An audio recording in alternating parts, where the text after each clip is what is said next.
다같이 찬송가 549장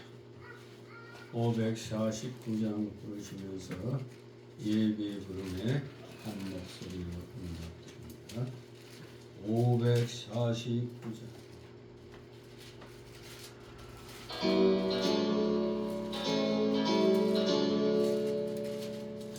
우리 기도를 들어주시고 주님의 평화를 내려주소서. 아멘.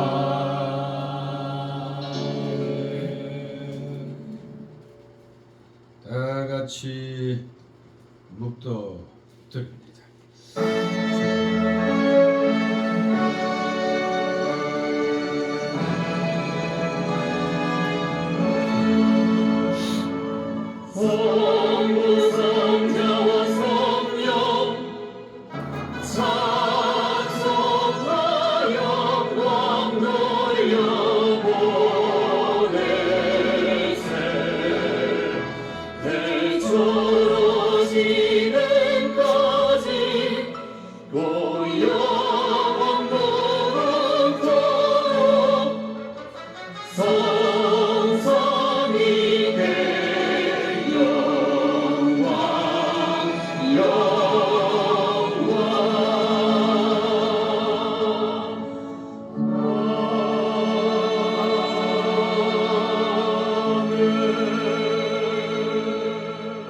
가로되 모든 육체는 풀이요 그 모든 아름다움은 들의 꽃과 같으니 풀은 마르고 꽃은 시드나 우리 하나님의 말씀은 영영이 서리라 하라.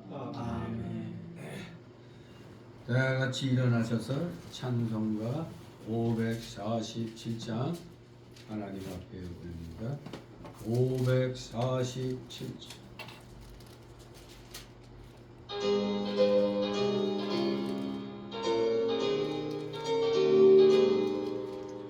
진리와 생명 되신 주 이 몸을 바치옵니다. 믿음과 소망 사랑에 한 마음 되게 하소서.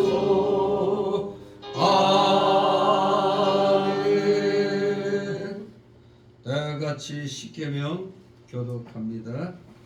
십계명 찬송가 또는 성경 맨 뒤쪽에 십계명이 있습니다. 맨 뒤에 십계명 제가 먼저 있습니다. 제1은 너는 나 외에는 다른 신들을 내게 있게 말지니라. 제2는 너를 위하여 새긴 우상을 만들지 말고 또 위로 하늘에 있는 것이나 아래로 땅에 있는 것이나 땅 아래 물속에 있는 것에 아무 형상이든지 만들지 말며 그것들에게 절하지 말며 그것들을 섬기지 말라. 제3은 너는 너희 하나님 여호와 이름을 망령되이 걷지 말라. 제4는 안식일을 기억하여 거룩히 지키라. 제5는 내 부모를 공경하라. 제6은 살인하지 말지니라. 제7은 간음하지 말지니라. 제8은 도둑질하지 말지니라. 제9는 내 이웃에 대하여 거짓 증거하지 말지니라. 제10은 내 이웃의 집을 탐내지 말지니라. 아멘. 다같이 사도신경으로 신앙고백 하나님께 드립니다.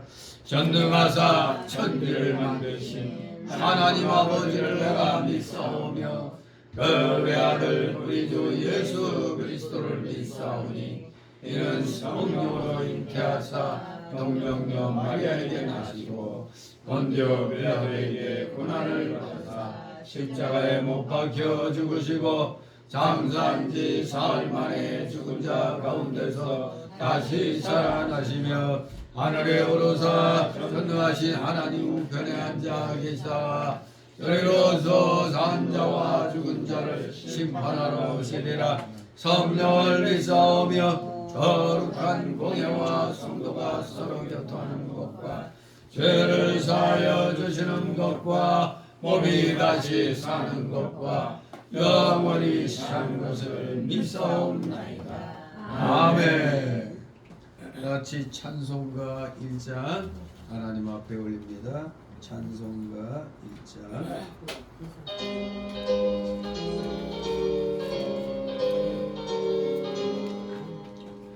만복의 근원 하나는 온 백성 찬송 드리고 저 천사여 찬송하세. 찬송 성부 성자 성령 아멘. 그 자리에서 하나님 말씀 받습니다. 오늘 주일 오전에 주시는 말씀 누가복음 신약성경 누가복음 12장 1절에서 12절까지의 말씀입니다. 누가복음 12장 페이지수로 신약 114, 115쪽 정도 있습니다. 누가복음 12장 1절 12절 제가 봉독해 올립니다. 그 동안에 물이 수만 명이 모여 서로 밟힐 만큼 되었더니 예수께서 먼저 제자들에게 말씀하여 가라사대 바리새인들의 곧 외식을 주의하라. 감추인 것이 드러나지 않을 것이 없고 숨은 것이 알려지지 않을 것이 없나니 이러므로 너희가 어두운 데서 말한 모든 것이 광명한 데서 들리고 너희가 골방에서 귀에 대고 말한 것이 집 위에서 전파되리라. 내가 내 친구 너희에게 말하노니 몸을 죽이고 그 후에는 너희 더 못하는 자들을 두려워하지 말라. 마땅히 두려워할 자를 내가 너희에게 보이리니 곧 죽인 후에 또한 지옥에 던져넣는 권세 있는 그를 두려워하라. 내가 참으로 너희에게 이르노니 그를 두려워하라. 참새 5이 아사리온 2에 팔리는 것이 아니냐. 그러나 하나님 앞에는 그 하나라도 잊어버리시는 바 되지 아니하는도다. 너희에게는 오히려 머리털까지도 다 세신 바 되었나니 두려워하지 말라. 너희는 많은 참새보다 더 귀하니라.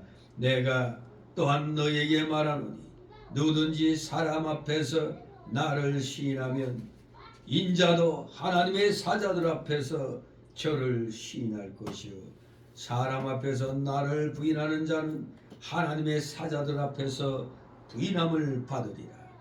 누구든지 말로 인자를 거역하면 사하심을 받으려니와 성령을 모독하는 자는 사하심을 받지 못하리라. 사람이 너희를 회당과 정사자분이와 권세 있는 이 앞에 끌고 가거든 어떻게 무엇으로 대답하며 무엇으로 말할 것을 염려치 말라. 다같이 12절 마땅히 할 말을 성령이 곧 그때 너희에게 가르치시리라 하시니라. 아멘. 모두 제자리에 앉아주시기 바랍니다. 이 시간 하나님 앞에 목회 기도 올립니다. 거룩하시며 전지전능하신 하나님 아버지, 우리 인생들을 하나님의 형상으로 창조하시며 이미 그전 만세전에 하나님의 기쁘신 뜻 가운데 누구를 구원해 주실 것인가를 선택해 놓으시고 마침내 때가 되매 예수 그리스도를 통하여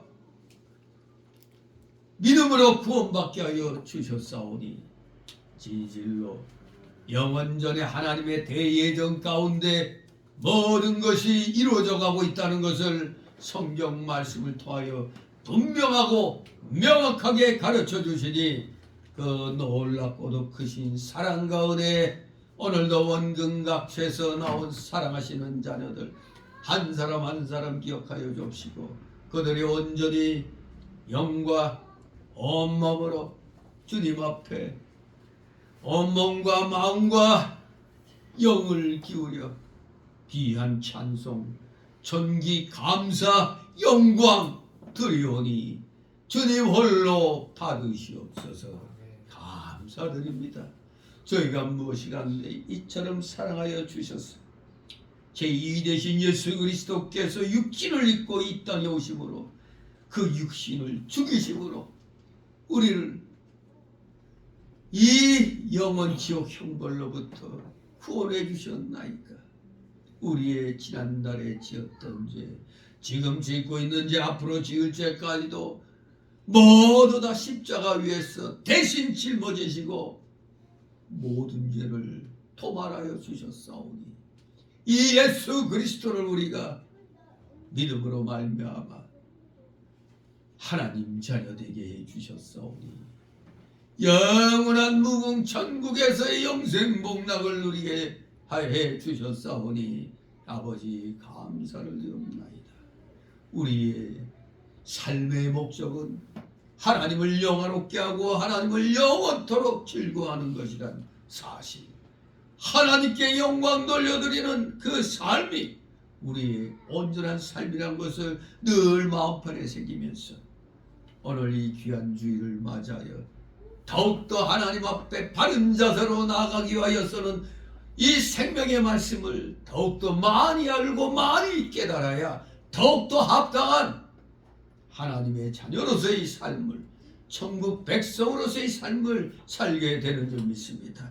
진실로 사랑하시는 자녀들, 이 시간 말씀 받기 전 이렇게 함께 통회자복하는 그 심령, 진실로 온전히 하나님 앞에 지난 주간 주님 앞에 알게 모르게 지었던 죄들 다 낱낱이 고하며 회개하는 귀한 이 시간 되게 하여 주시옵소서.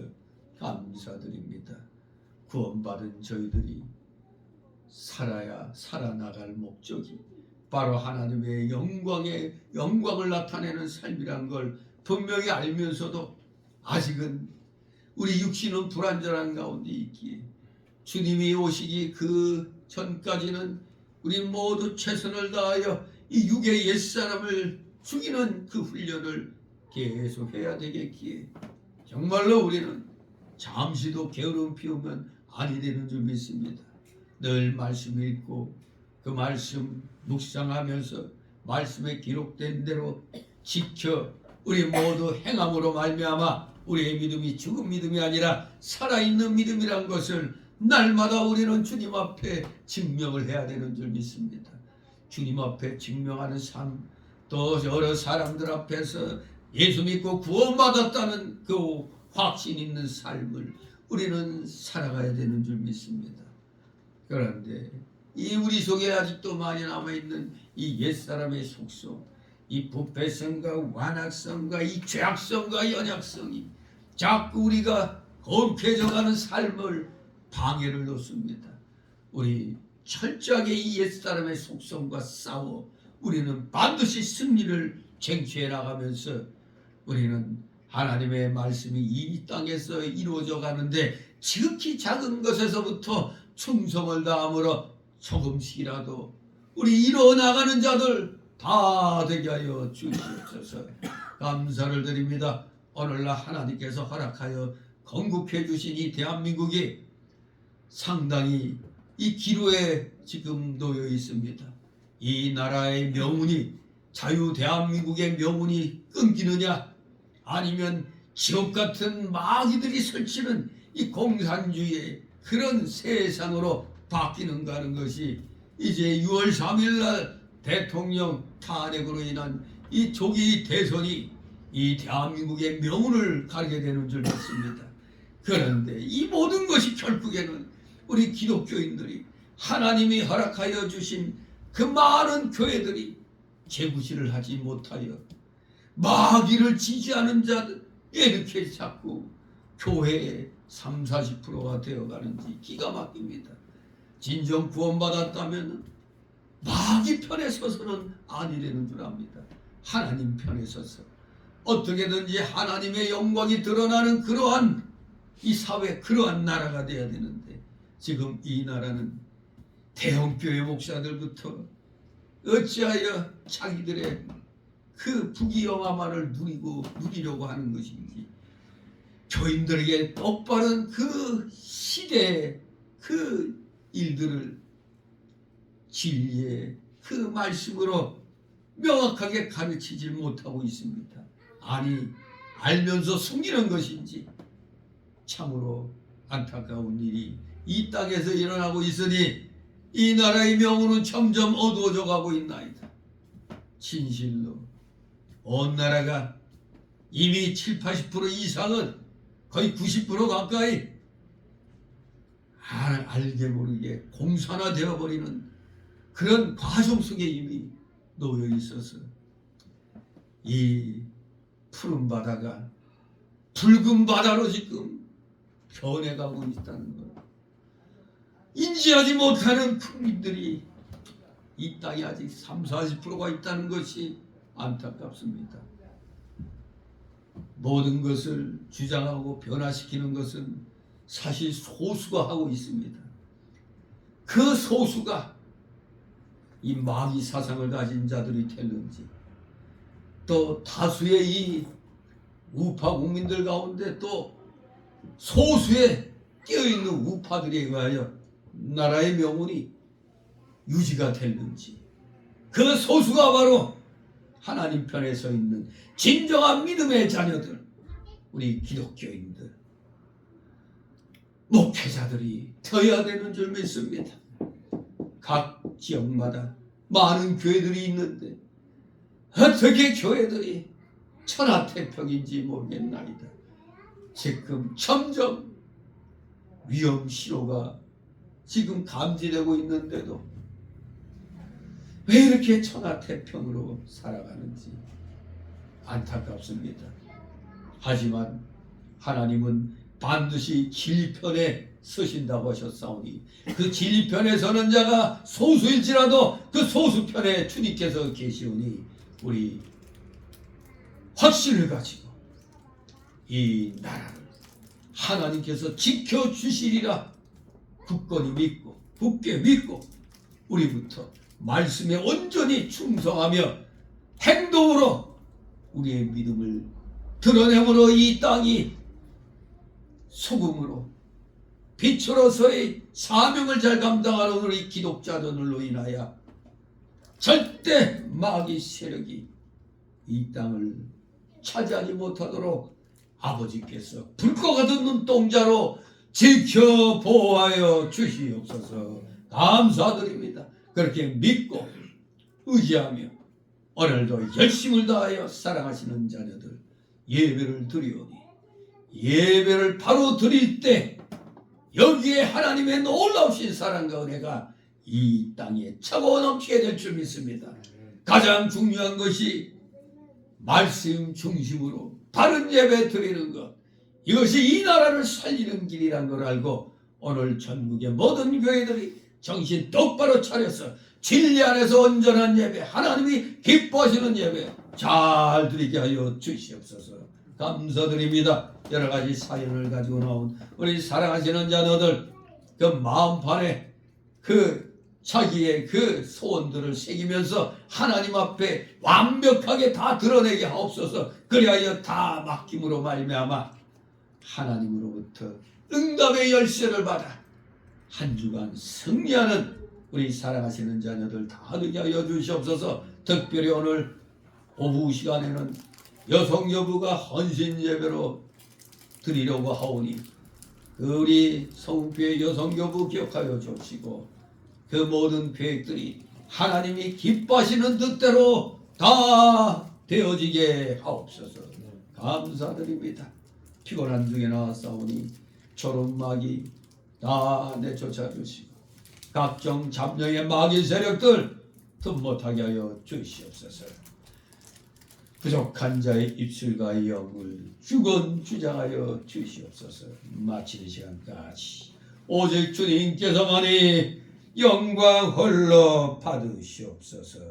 예수 그리스도의 이름으로 감사드리며 기도드리옵나이다. 아멘.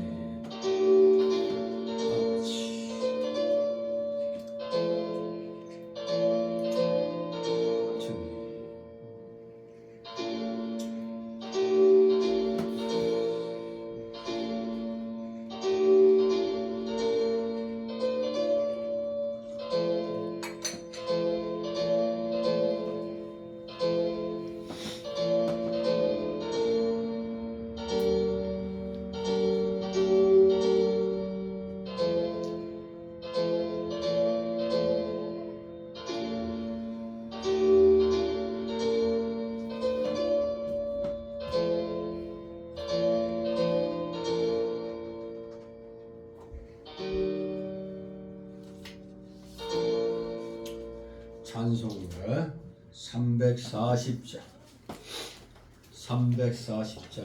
찬송가입니다. 340장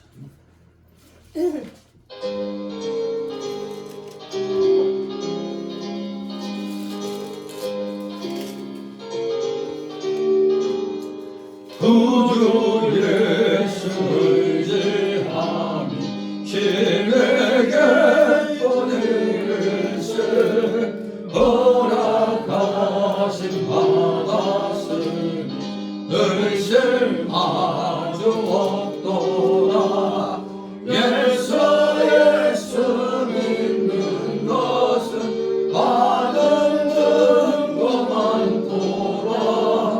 예수 내한 예수 믿음 더욱 주소서. 구주 예수 의지하니 심히게 거리세 저를 믿는 나의 마음을 그의 미에 적시네. 예수 믿는 것은 받은 증거 많도다. 예수 귀한 예수 믿음 더욱 주소서. 구주 예수 의지하여 죄악 벗어버리네. 아이 받고 영생함은 주께 모두 얻었네. 예수 믿는 것은 받은 증거 많도다. 예수 귀한 예수 믿음 더욱 주소서. 구주 예수 의지하여 구원함을 얻었네. 영원 무궁지나도록 함께 계시리로다. 예수 믿는 것은 받은 증거 많도다. 예수 귀한 예수 믿음 더욱 주소서. 아멘. 주님의 이름으로 여러분을 환영합니다. 아멘. 이제 날씨도 믿음 생활하기에 점점 좋아지는 것 같죠? 점점 지금 좋아지는 것 같죠? 너무 추워도 몸이 움츠러드는데 이제 좀 따뜻해지는 것 같기도 하고 또 더운 것 같기도 하고. 지금 덥습니까? 아니요. 지금 딱 좋죠. 문 열면 또 추운 것 같고. 이럴 때일수록 우리 하나님의 말씀에 우리는 집중해야 되겠습니다. 오늘 제목이 몇 년 전에 살펴봤는데 또 이제 새롭게 오늘날 우리 기독교인들이 이 입으로만 믿음거리지 이 도대체가 이 자세들이 안 돼 있습니다. 자세들은 점점 더 허물어져 가고 있습니다. 그래서 우리 성도들이 오늘 이 말씀을 통해서 다시 한번 마음부터 우리가 가다듬어야 되겠습니다. 그래서 다시 한번 성도의 바른 자세라는 제목으로 오늘 말씀을 살펴보도록 하겠습니다. 이 앞에 11장에서 보면은 그 11장 그 37절부터 보면 그 우리 예수님께서 유대교 지도자들의 그 악행과 폐단을 아주 신랄하게 지적하시는 것을 보게 됩니다. 소위 6가지 화라는 내용으로 아예 그냥 선고를 하십니다. 마치 판사가 재판정에서 징역 몇 년 하는 것처럼 우리 예수님이 화 있을진저, 예, 화 있을진저 6가지 화를 선고하십니다. 유대교 지도자들은 그 당시에 이 뭐 대제사장들, 뭐 바리새인들, 사두개인들, 소위 율법사들, 그런 자들이 지도자라는 이름을 가지고 악행과 폐단을 일삼아왔어요. 그러니까 오늘날 여기에 해당되는 것들은 거의 다 그 이단의 괴수들이 여기에 해당이 되겠지만, 이단 못지않게 지금 정상적인 교회들이 지금 타락을 해가고 있기 때문에, 어떻게 보면은 타락의 기준점이 세상의 불의에 대하여 아닥하는 것, 입 다물고 아무 소리 안 하는 것, 그게 바로 오늘날 목회자들이 타락되어 가고 있는, 즉 악행을 범하고 있는 그런 증거가 되는 겁니다. 유대교 신약 시대, 예수님 시대의 유대교 지도자들만의 그 악행과 폐단이 아니라 오늘날 이단은 물론이거니와 정상적인 교회 내에서도 불의에 대하여 말 한마디 아니하고 그저 그냥 육신적인 것만 추구하는 그런 교회들도 악행과 폐단 속에 들어갔다고 볼 수가 있습니다. 지금도 우리 예수님께서는 성령으로서 이들의 악행과 폐단을 신랄하게 지금 지적을 하고 계십니다. 2000년 전에 이 유대교 지도자들에게 신랄하게 화 있을진저 이렇게 선포하신 그 예수님의 음성이 오늘날에도 우리에게 그대로 지금 들리고 있는 겁니다. 그런데 그 당시에는 소위 이들이 기득권자들이죠. 권력을 쥐고 있는 기득권자들입니다. 그러니 이런 말을 한다면 그들로부터의 핍박은 예상이 되는 겁니다. 그래서 오늘 본문에서는 제자들이 오직 굳건한 믿음으로 담대하게 이러한 사항들에 대해서 대처해 나가도록 예수님이 친히 격려하고 있는 말씀입니다. 복음은 성령의 역사로 말미암아 그 자체가 생명력을 갖고 있기 때문에 무슨 이론적인 공박이나 또 육신적인 무서운 핍박 혹은 사회적 자연적 재난 등 그 어떤 것도 성령의 역사를 막을 수가 없는 것입니다. 그리고 실제로 복음이 생명력을 떨칠 수 있는 것은 고린도 후서 6장 5절에서 말씀한 대로 무슨 투옥이나 죽음보다도 하나님의 뜻을 거스리는 것을 더 두려워하며 오직 하늘의 소망을 바라보았던 순교자적 증인들의 공로에 연유하고 있는 겁니다. 이들의 이 순교자적 증인들의 공로로 인하여 오늘날 복음이 생명력을 떨칠 수가 있었던 겁니다. 진실로 인내하며 환난과 궁핍과 곤난에도 믿음으로 이겨나가며 매맞음과 갇힘과 요란한 것, 수고로움, 잠도 자지 못하고 또 먹지도 못한 이러한 번고를 하늘의 소망을 바라보며 이겨나갔던 이 순교자들의 그 공로, 여기에 의하여 오늘 우리가 지금 마음 놓고 편안하게 지금 믿음 생활하고 있는 겁니다. 오늘날 교인들은, 특히 목회자들은 부끄러워해야 되는 겁니다. 우리가 자그만 666 사태를 겪었죠. 코로나 팬데믹이란 것. 그 자그마한 666 사건, 이게 뭐죠? 이거 안 맞으면 식당도 못 가고 어디도 못 들어갔죠. 이거 진짜 이거 살아생전에 그런 걸 겪으리라고 생각지 못했는데, 그놈의 그 백신 안 맞았다고 출입도 못하고, 가족들끼리 같이 앉아서 식사도 못하고 밖에서, 진짜 이게 그 당시는 이게 꿈인가 생시인가. 이러다가 진짜 성경에서 말하는 계시록에서의 그 진짜 666 사태가 온다면 믿음 지킬 사람이 거의 없을 것 같아요.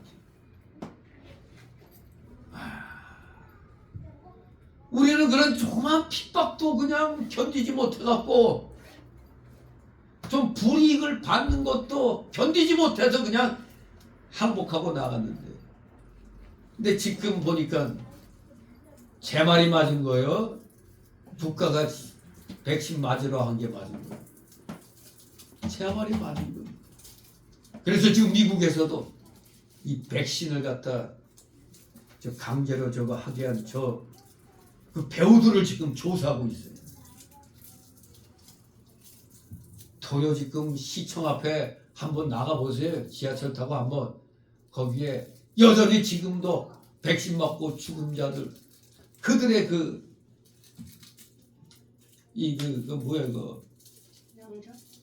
영정 그대로 천막 쳐놓고 거기 있잖아요. 보상도 못 받고 제대로.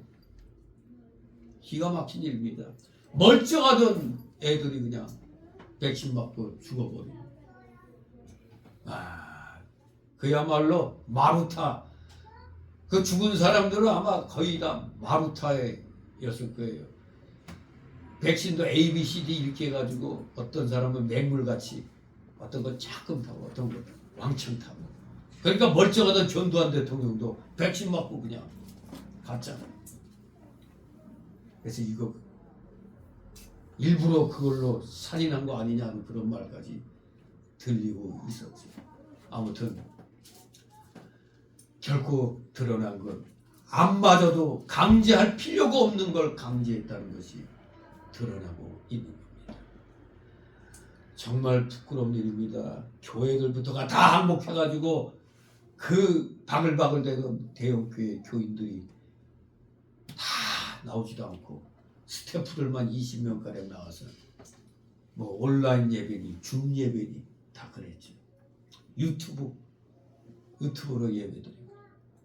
그러니까 지금 아이고 오늘은 피곤해서 집에서 그냥 유튜브로 보겠다고 뭐 이런 인터넷으로 들겠다 하는 사람들이 있어도 옛날 같으면 목사들이 예배는 직접 나와서 드리는 거라고 강력하고 얘기하다가 그놈의 코로나 팬데믹 지나고 난 뒤부터는 말을 제대로 못하는 겁니다. 특수한 상황에서 그렇게 드렸다면 그 상황이 끝났으면은 이런 것이 잘못됐구나 깨닫고 더 열심히 나와야지. 근데 하나님 안 계신 곳이 어디 있느냐 이런 식으로. 그게 다 교회론이 잘못돼서 그런 겁니다. 교회론을 망가뜨린 단체가 바로 대학생 선교회 CCC. 그 CCC가 교회론이 잘못돼가지고 그 CCC 단체에 대학생들이 들어가면은 내 섬기는 교회에서 더 열심히 해야 되겠다 마음이 일어나야 되는데 도리어 자기가 열심히 섬기던 교회에서 나와가지고 거기에 일에만 집중하는 그런 일들이 생겨요. 그리고 어디 무슨 집회 같은데 어느 교회 나가면 그 집회에 참석하면 더 열심히 내 섬기는 교회에서 열심을 내야겠다는 마음이 들어와야 되는데 그 마음은 싹 사라지고 그 교회 나가는 그 교회로 다 불러들이는 이런 짓거리를 또 하고 있잖아요. 정말로 우리 고린도후서 6장 5절에 하나님 뜻 거스리는 것을 더 두려워해서 오직 하늘의 소망을 바라보았던 이런 순교자적인 그런 증인들, 그들이 있었기에 오늘날 우리가 지금 믿음 생활하고 있다는 이 사실을, 그러니 우리가 잠깐의 그 환란에 그냥 항복해버린 이러한 사실 철저히 주님 앞에 우리는 회개를 해야 됩니다. 그러므로 오늘 우리는 본문 말씀을 통해서 이 세 가지의 그 예수님이 주시는 교훈을 우리는 찾아내야 되겠습니다. 그래서 우리의 믿음의 삶의 지표로 삼아야 되겠습니다. 진실로 이 성경 말씀을 우리가 많이 깨달으면 깨달을수록 이 지혜가 생깁니다. 지혜. 이 신기한 일이죠. 지혜가 생긴다. 명철함이 생긴다. 분별력이 생긴다. 분별하게 되니까 정확한 판단력을 할 수가 있는 겁니다. 여러분, 우리 인간의 뇌세포가 몇 개 정도 될까요? 네? 말로 헤아릴 수 없이 많아. 1번 10억 개, 2번 50억 개, 3번 100억 개, 4번 150억 개. 1, 2, 3, 4 어디 거예요? 찍어.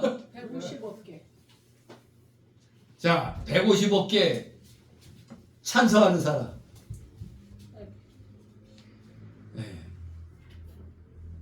사모가 정답 맞췄네. 모를 때는 4번 찍는 거예요.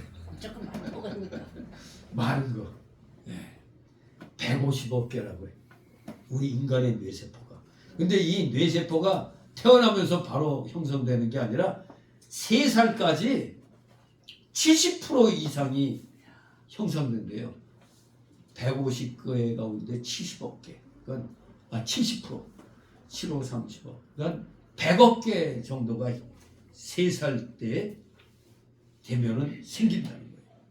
그러면 7살 때는 90%가 형성이 되고 나머지 10%는 20살 될 때까지. 그러니까 20살 될 때까지 150억 개의 뇌세포가 완성이 된다는 겁니다. 그러면 20살 되고 나면 어떻게 되느냐? 이게 또 웃긴다. 이겁니다. 20살 이후부터는 하루에 10만 개씩 죽는데요. 하루에 10만 개씩 죽어. 그래서 50대가 되면은 10억 개가 죽는데요. 10억 개. 그래도 계산해 보면은 그래도 140억 개가 나오네. 뭐 굉장한 것 같은데, 근데 우리 인간의 뇌세포는 평생 가도 몇 개밖에 못 쓰느냐? 그러면 천재 중에 천재예요. 인간은 평생 3억 개밖에 못 쓴대요. 3억 개. 그러니까 20세 이후부터 하루에 10만 개씩 죽어도 걱정 안 하는 거예요. 평생 3억 개밖에 못 쓴대요. 그러면 아인슈타인 같은 과학자들, 연구자들은 몇 개를 쓰느냐? 일반 연구자들은 한 5억 개 정도를 사용한대요. 5억 개. 일반 사람들 한 3억 개. 연구하는 사람들은 한 5억 개. 근데 아인슈타인 같은 이런 천재들은 7억에서 10억 개의 뇌세포를 사용한다는 거예요. 와, 이거 진짜 하나님이, 그러니까 우리가 이 머리를 다쳤어도 그래도 살아갈 수 있는 게 그런 겁니다. 총알이 머리를 관통해도 사는 사람 있잖아요. 예? 정말로 이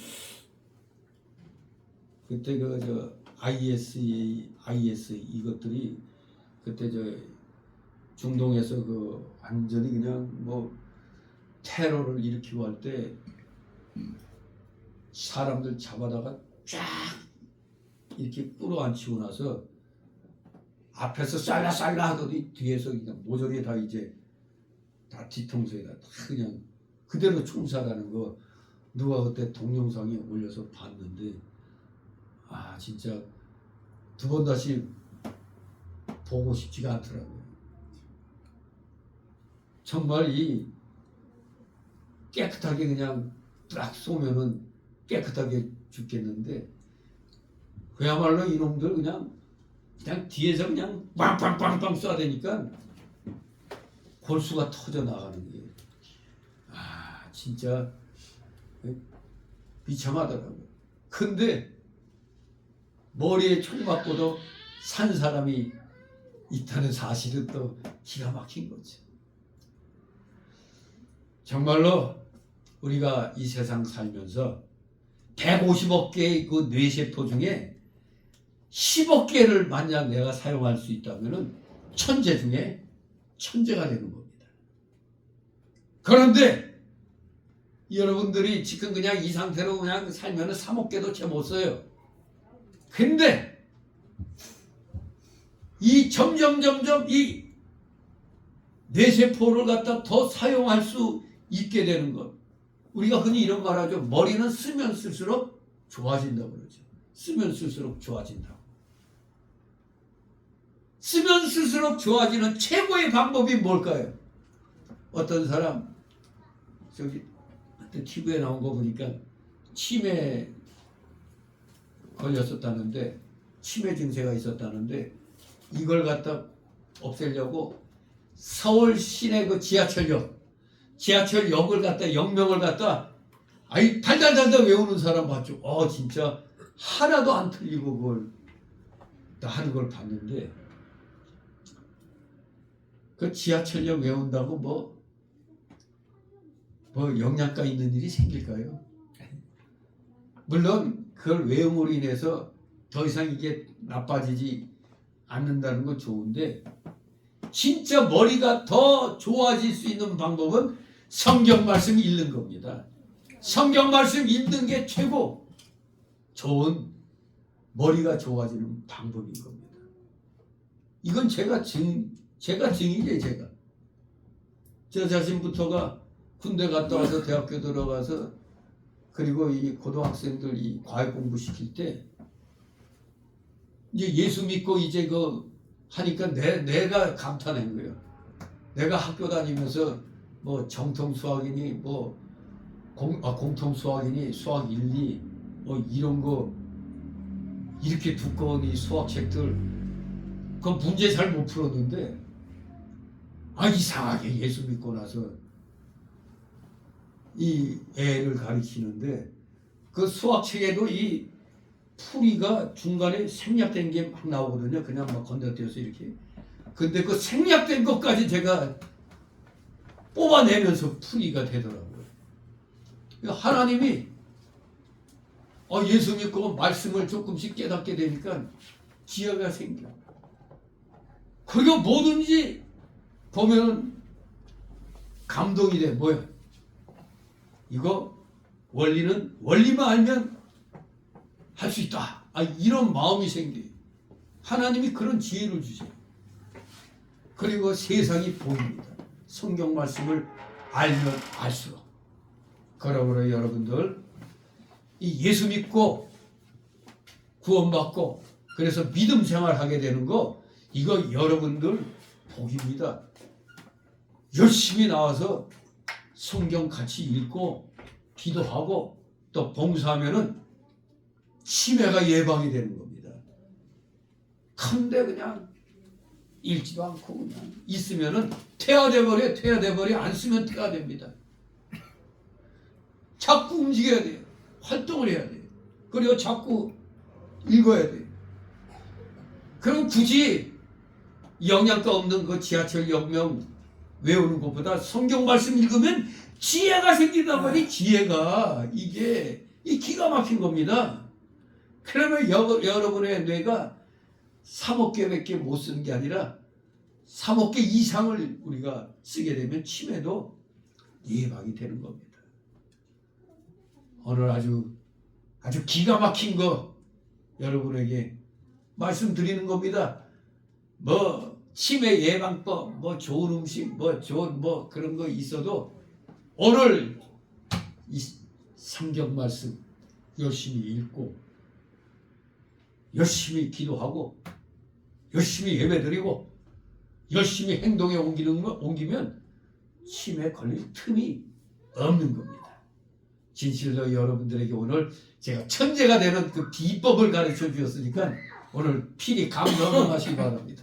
진짜 여러분들 아주 그냥 엄청난 거 본 겁니다. 치매 예방법. 그렇습니다.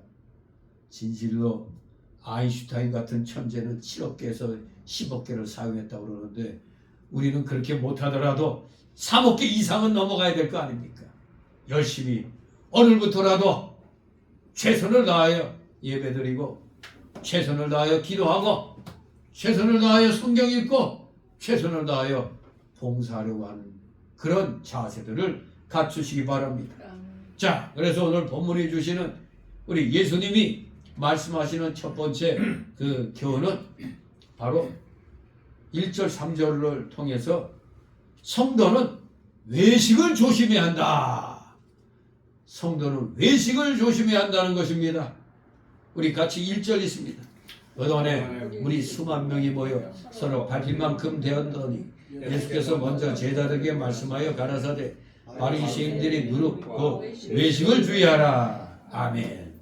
예, 많은 무리들이 모여들었다고 그랬습니다. 여기 뭐라고? 수만 명이라고 그랬어요. 광화문 집회같이 모임 모양입니다. 수만 명이 예수님께 모여들었다고 했습니다. 그런데 우리 예수님의 관심은 사람이 많이 모였고 적게 모인 게 있는 게 아니라 필요한 하나님의 말씀을 전하고 사람들을 회개시키고 바로 세우는 데 예수님의 목적이 있었던 겁니다.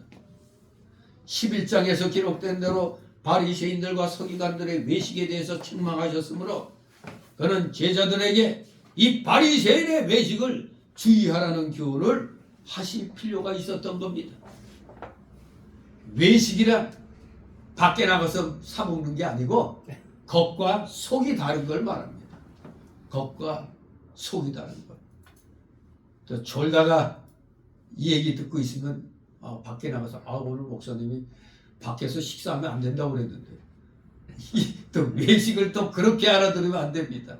이 외식은 겉과 속이 다른 걸 말합니다. 즉 겉으로는 하나님을 잘 섬기는 것 같지만 속으로는 예수님을 부정하고 예수님을 무시하는 것 같은 것. 그게 외식입니다. 겉으로는 아주 믿음 좋은 것 같아요. 그러나 속으로는 별로예요. 겉으로는 깨끗한 것 같지만 속으로는 탐욕과 미움과 음란으로 가득한 것 같은 것이 바로 외식입니다. 그런데 이 외식은 바리새인들의 누룩, 이 누룩이라고 표현한 것은 바로 그것이 누룩처럼 조용히 많은 심령들에게 악영향을 끼치기 때문입니다. 이 외식은 누룩처럼 다른 사람들에게 나쁜 영향을 주며 그리하여 교회들을 형식적이게 만들고 그 생명력을 빼앗는 겁니다. 오늘날 교회들이 그저 겉모습만 교회입니다. 내용은 완전히 세상이에요. 어떻게 해서 이렇게 교회의 생명력이 빼앗김을 당했느냐? 바로 그것은 실용주의를 목회자들이 알게 모르게 채택해서 그래요. 실용주의, 물론 좋습니다. 실용주의. 그러나 항상 뭐가 앞서가야 돼? 하나님 말씀이 앞서가야 되고 하나님의 일이 앞서야 되는 겁니다. 그러면서 실질적으로 효과 있는 것을 우리가 사용을 해야 되겠죠. 그런데 말씀은 저리 갖다 놓고 창고에 갖다 놓고 그저 인간의 이 방법으로 하는 이 실용주의, 바로 이 실용주의가 프래그마티즘, 이 실용주의가 하나님 백성의 생각을 완벽하게 지금 차지에 들어갔습니다. 즉 교인 수가 느는 것이 교회에서의 복의 기준으로 간주를 하게 됩니다. 교인 수가 많이 늘었다. 복 받았다. 그러므로 이러한 목적을 이루기 위해서 어떤 일을 취하든지 정당화가 되는 겁니다. 하여간 교회가 커져야 된다, 부흥돼야 된다. 이걸 정당화시키기 위해서 뭐든지 하여간 갖다 맞추게 됩니다. 하여간 많으면 된다 이거예요. 많으면 용서가 된다. 많은 교회들이 그리하여서 정당화시킨 게 기도 대신 프로그램을 갖다 놓는 겁니다. 프로그램이 기도보다 더 그냥 앞서가는 겁니다.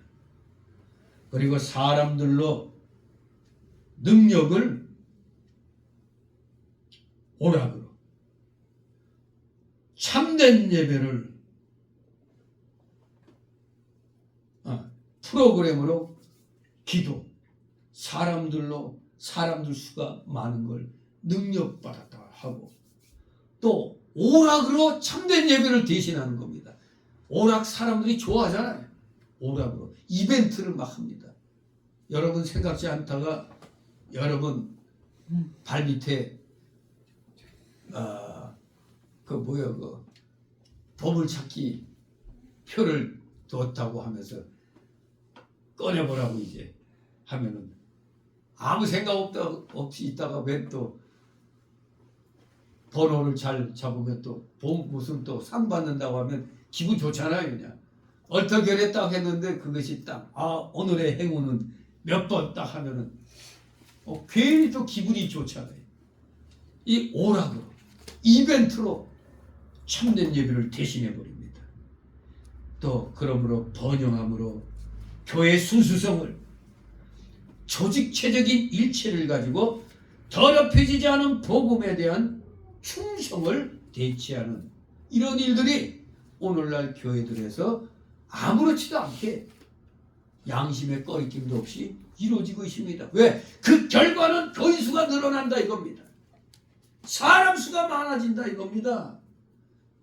그러니 능력 있는 교회, 능력 있는 목사, 복받은 교회, 그렇게 되는 겁니다. 결국에는 교회들이 생명력이 없어지는 겁니다. 말씀 대신 세상 것이 다 들어와 버렸으니까 생명이 있을 리가 없잖아요. 그러므로 우리는 이런 형식주의와 외식을 주의해야 됩니다. 원래 우리 성도들은 뭘로 중심을 잡고 있어야 돼요? 말씀. 기억나시는가?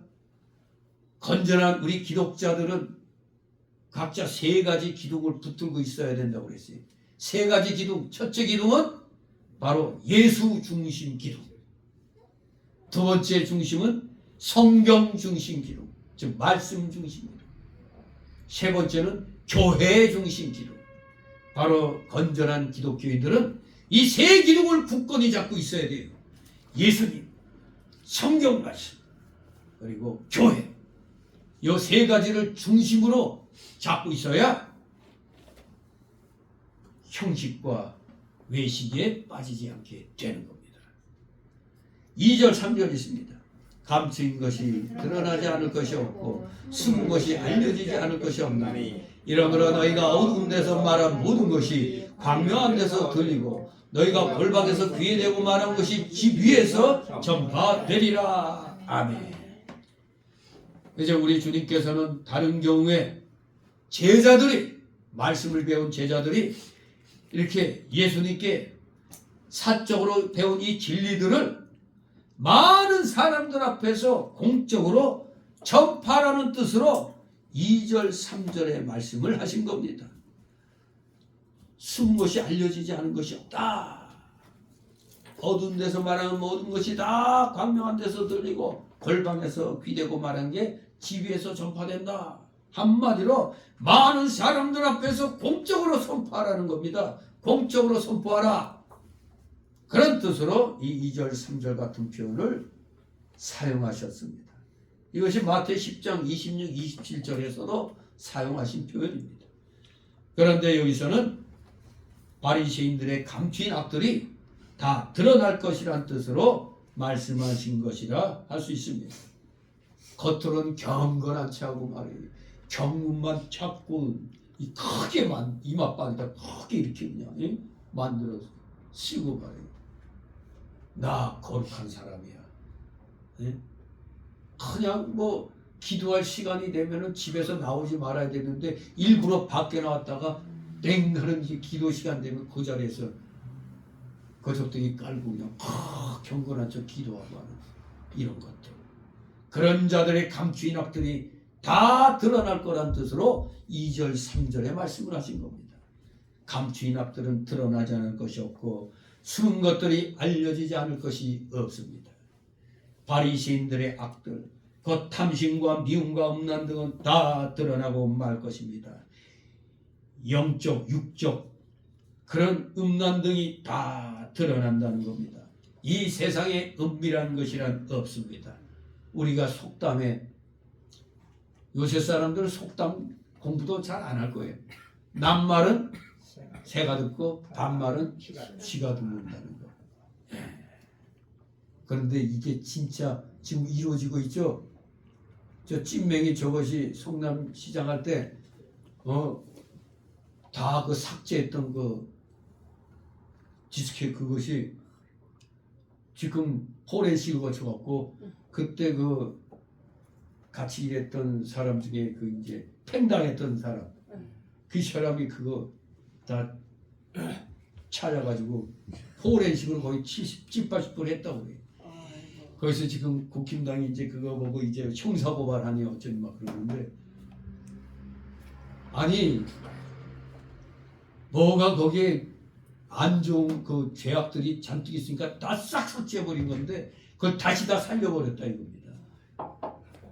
정말 오늘날에 우리가 그러니까 컴퓨터 버릴 때 그 디스켓 그거 뭐 망치로 깨 부시든가 막 그렇게 해도 또 기술적으로 또 이렇게 그냥 막 쫙 맞추는 또 그런 기술도 있는 모양이에요. 지금 우리가 평범한 것도 이 복원하는 그 앱이 있어가지고 그런 프로그램이 있어갖고 옛날에 옛날에 무슨 동영상이나 뭐 글 같은 거 지운 거 그걸 돌리면은 다시 그 싹 복원이 되거든요.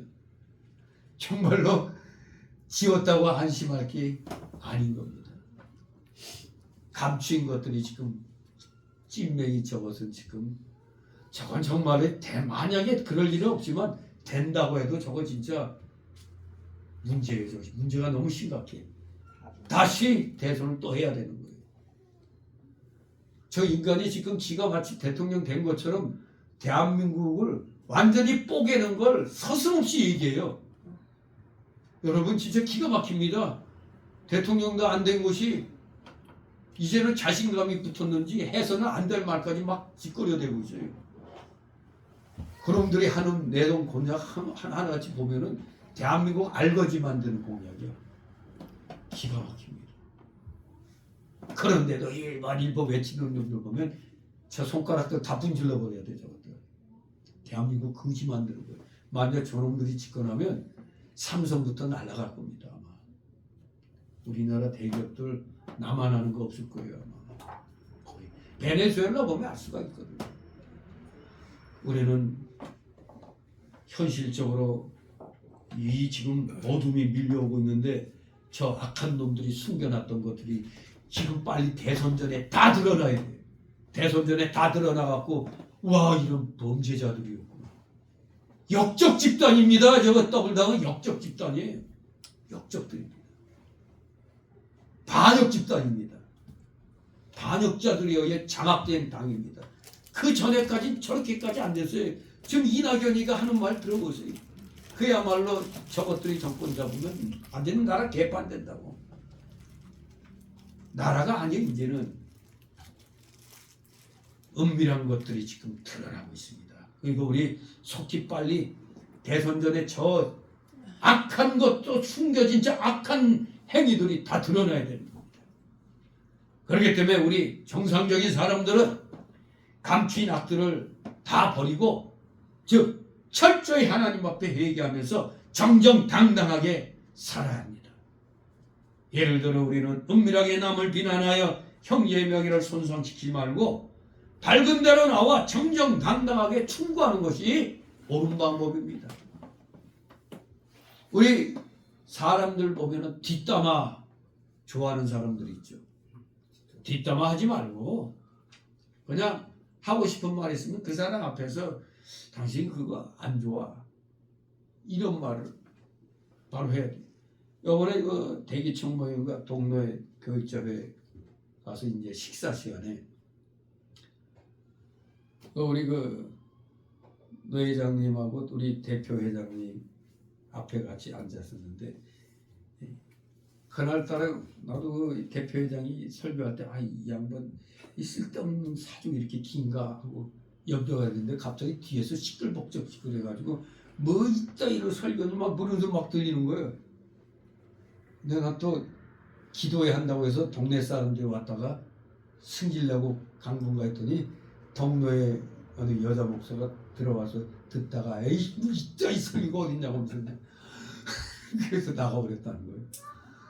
근데 나도 그냥 이 양반 저 양반 자꾸 좀 사족이 길어 왜 쓸데없이 누가 나를 뭐 설교하라고 그랬다는데 뭐 이래버리니까 거기서 시간이 또 많이 가는 거에 지쳐야 되는 거예요 그냥.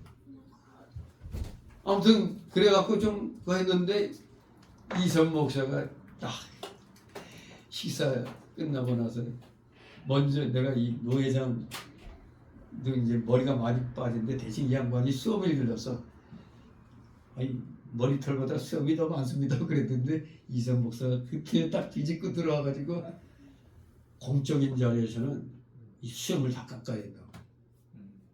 그 자리에서 아마 평상시에 이게 이 노회장이 수염 기르고 이게 안 좋아하고 꺼렸던 모양이에요 이게. 나도 보기에도 좀 노회장쯤 되면은 이게 좀 사람들 앞에서 이 수염 기르는 거 뭐 좀 보기엔 좋을지 몰라도 좀 뭐가 좀 약간 좀 뭐가 걸렸는데 그 자리에서 이선 목사님이 딱 공적인 자리에 나오는 사람들은 이 수염 기르면 안 된다고 딱 그러더니 또 바로 또 옆에 대표회장한테 또 그 설교할 때 쓸데없이 앞에 그런 말 전번에도 얘기했다는 거예요. 전번에도 얘기했는데 하지 말라 그런 거 하지 말라고 그랬는데 또 해가지고 목사가 그냥 성질내가지고 그냥 나갔다고 그 저에서 하더라고요. 그래서 나오면서 이선 목사님한테 나 안 그래도 그것 때문에 마음이 꺼림직해서 김대련 목사한테 저런 말 하면 안 되는데 행걸 갖다 목사님이 참 말씀 잘해 주셨다고. 이선 목사니까 할 수가 있는 거예요. 딴 사람은 사실 말하기 뭐 하기 힘들거든요. 이렇게 뒤에서 얘기하지 않고 그 앞에서 그냥 딱 그 잘못된 거 딱 지적을 하더라고요. 네, 그렇습니다. 정말 정정당당하게 그게 공적으로 그게 잘못된 거니까 벌써 그날 그래도 아무리 그 설교가 그렇다 하더라도 시끄럽게 그냥 큰 소리로 그냥 화내면서 나가는 것도 그것도 문제지만 전번에 또 그건 것 때문에 지적을 했다는데 또 그냥 또 그걸 또 그런 식으로 했다는 게 또 지적당할 만하죠. 아무튼 우리 어떤 일이 있을 때는 가급적 정정당당하게 얘기해 주는 게 좋습니다. 그것이 서로가 앙금이 안 남는 거예요. 어떤 목사는 보면은 앞에서는 멋집니다 그래놓고 뒤에 와서는 그냥 이런 사람이 있어. 그 얘기는 앞에서 꼼짝도 못하고 아침이나 하더니 뒤에 와갖고 꼭 그냥 그런 얘기하는 사람도 있어요. 우리니까 들어주지 그렇게 하는데 우리 기독교인들은 함부로 비난하지 말고 뭔가 좀 안 되겠다 싶으면 앞에서 뒷담화 하지 말고 그걸 소위 뒷담화 깐다고 그러나 뒤통수 치는 거 하지 말고 앞에서 정정당당하게 충고하는 것이 좋은 것입니다. 오늘 우리 예수님이 제자들 향하여 바로 외식을 조심하라고 첫 번째로 교훈해 주고 있습니다. 두 번째로 주시는 교훈은 오직 하나님만을 두려워하라. 성도는 사람들을 두려워하지 말고 오직 하나님만을 두려워하라고 말씀하는 겁니다. 4절에서 7절까지가 바로 사람들을 두려워하지 말고 오직 하나님만 두려워한다고 말씀하고 있는 겁니다. 4절 읽습니다. 내가 내 친구 너에게 말하노니 몸을 죽이고 그 후에는 능히 더 못하는 자들을 두려워하지 말라. 아멘. 우리가 아는 대로 초대교회는 너무나 힘든 시절이었죠. 핍박과 순교를 각오해야 했던 교회였습니다. 그래서 카타콤이라는 땅속을 파가지고 굴같이 파서 들어가서 예배드리고 했다고 그랬죠. 카타콤 예배. 몸을 죽이고 그 후에는 능히 더 못하는 자들이란 성도들을 핍박하는 자들을 가리킵니다. 몸을 죽이고 영은 못 죽이잖아요. 그저 이제 특히 공산주의자들 기독교를 이유가 없죠. 아편이라고 하고 그래서 이 기독교는 무조건 말살 정책을 폈잖아요. 무조건 기독교인은 먼저 죽였어요. 바로 몸은 죽였지만 그 영은 어떻게 못하잖아요. 이 비판하는 자들. 우리 예수님 자신이 십자가에 못 박혀 죽으셔야 했죠. 저들은 예수님 죽이면 이제 다 끝나는 줄 알았죠. 그러나 예수님은 일단 3일 동안은 몸은 죽였지만 다시 부활하셔서 이제 생명의 말씀을 이제 우리들에게 전하시는 거죠. 그런데 사람의 몸이 죽는 것이 전부가 아니죠. 몸의 죽음으로 사람의 생명이 다 끝나는 것이 아닙니다. 우리 사람의 영혼은 불멸적입니다. 불멸입니다. 불멸. 이 영혼은 몸의 죽음 이후에도 존재하는 겁니다. 예수 믿는 사람은 그 영이 어디에 가 있다고? 천국에. 예수 믿지 아니한 사람들의 영은 죽은 다음에 그 영이 지옥에 가 있는 겁니다. 지금은 아직 예수님 재림 전이니까 지금 다 육은 다 이 지구상에 지금 원소화되어 있어요. 그러나 영은 천국과 지옥 두 군데 다 가 있는 겁니다. 영은 그대로 존재하는 겁니다. 문제는 사람의 영이 천국에서 안식을 누리느냐 지옥에서 고통을 당하느냐의 그 차이가 있을 뿐입니다. 몸의 죽음 후의 영혼의 상태는 우리 사람이 어찌할 수가 없습니다. 오직 심판자 하나님의 손에 달려있는 겁니다. 그러므로 주님께서는 몸을 죽이고 그 후에는 더 무엇을 할 수 없는 사람을 두려워하지 말라고 말씀하신 것입니다. 그러니 영까지도 죽일 수 있는 하나님만을 두려워하라는 얘기입니다. 5절 있습니다. 마땅히 두려워할 자를 내가 너희에게 보이리니 곧 죽인 후에 또한 지옥에 던져넣는 권세가 있는 그를 두려워하라. 내가 참으로 너희에게 이르노니 그를 두려워하라. 아멘. 누구를 두려워하라고요? 하나님을 두려워하라는 겁니다. 저 압박자, 독재자들, 기독교인 죽이는 저 핍박자들을 두려워하지 말고 하나님을 두려워하라는 겁니다. 왜 그렇습니까? 하나님은 사람을 죽인 후에 그를 지옥에 던져놓는 권세를 갖고 계시기 때문입니다. 이것은 악인들에게 내리시는 하나님의 공의의 심판입니다. 하나님의 공의의 심판. 악인들에게 내리는, 즉 악인은 예수 믿지 아니한 자들이 악인입니다. 예수 믿지 아니한 자들에게 내리는 공의의 심판이 바로 지옥입니다. 지옥은 영원히 불의 고통을 당하는 곳입니다. 우리의 영이 예수 믿지 아니함으로 불의 고통을 당하는 겁니다. 불의 고통. 여러분 우리 삼겹살 굽다가 그 기름이 뜨거운 기름이 탁 쳤을 때도 얼마나 뜨거워요 이게. 예? 그런데 이게 타지는 않지만 고통을 당한다는 겁니다. 아마 제가 이걸 느껴본 게 그때 이거 펄펄 끓는 그 자동차 이거 뭐예요? 이거 이 라제타고 그걸 모르고 정말 내가 얼굴 이렇게 되고 있으면 큰일 날 뻔했어. 근데 이 필장갑 끼고 있다가 이렇게 했는데 팍 저런 거. 와. 정말 이 실장갑을 이게 그냥 맨손이었으면 좀 덜했을 텐데 실장갑 끼고 있었으니 그 뜨거운 거 100몇십 도 되는 그게 순간 여기 오는데 이걸 그냥 어떻게 이게 벗는데 살이 뜯겨 나오더라고요. 살이. 와, 근데 그 고통 이게 지옥에서 겪는 고통인 것 같아요. 요게 찬물에 이렇게 넣으면은 신기하게 통증이 없어져요. 근데 이렇게 빼고 나면 와, 그 말할 수 없는 고통. 아, 그래서 야, 이 화상 환자 죽을 수밖에 없구나. 이거 정말 죽을 것 같은 고통이더라고.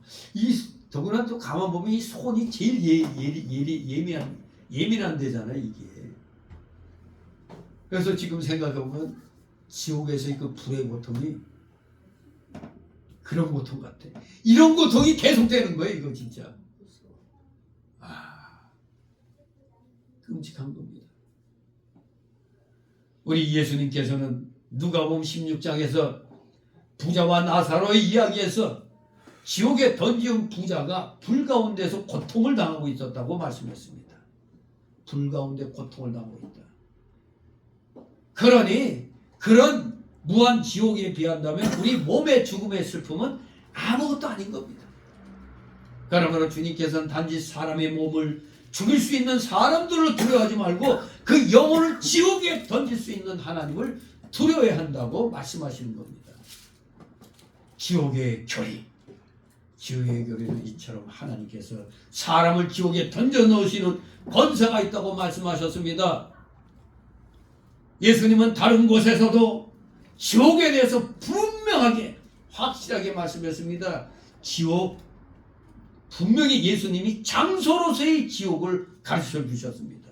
마태복음 5장 29절 30절, 마가복음 9장 43절 49절에 보면 거기는 구더기도 죽지 않는데 우리 그냥 뜨거운 데다 그냥 탁 팍팍 그냥 꺼지잖아요.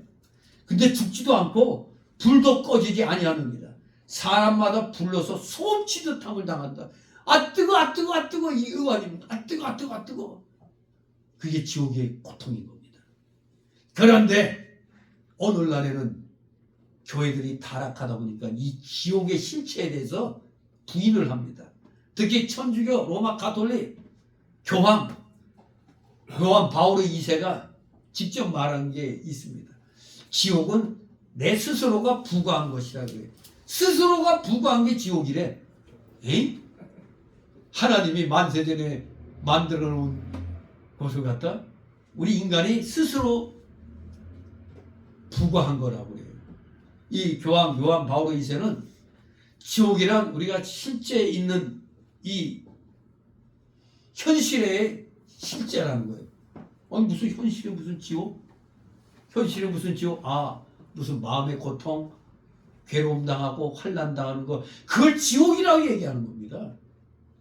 영원한 저주란 스스로 자기에게 부과한 형벌이라고 그렇게까지 말했습니다. 그래서 교황은 뭐라고 했느냐? 지옥이란 외적으로는 하나님에 의해서 부과된 형벌이 아니고 사람들이 이 생에서 채택한 태도들과 행위들로부터 부과하는 상태다. 그 지옥의 실제를 장소로서의 지옥을 부정하는 거 아니에요. 덧붙여서 교황은 뭐라고 했느냐? 지옥은 존재해. 그거 인정하는데 그러나 그 다음이 문제예요. 장소로서 지옥이 아니다 이겁니다. 그거 뭐야 이거? 자기 생각으로 지옥이야. 고통당하고 어려운 일 당하면 그게 지옥이란 거 아닙니까? 이것 중 어떤 점은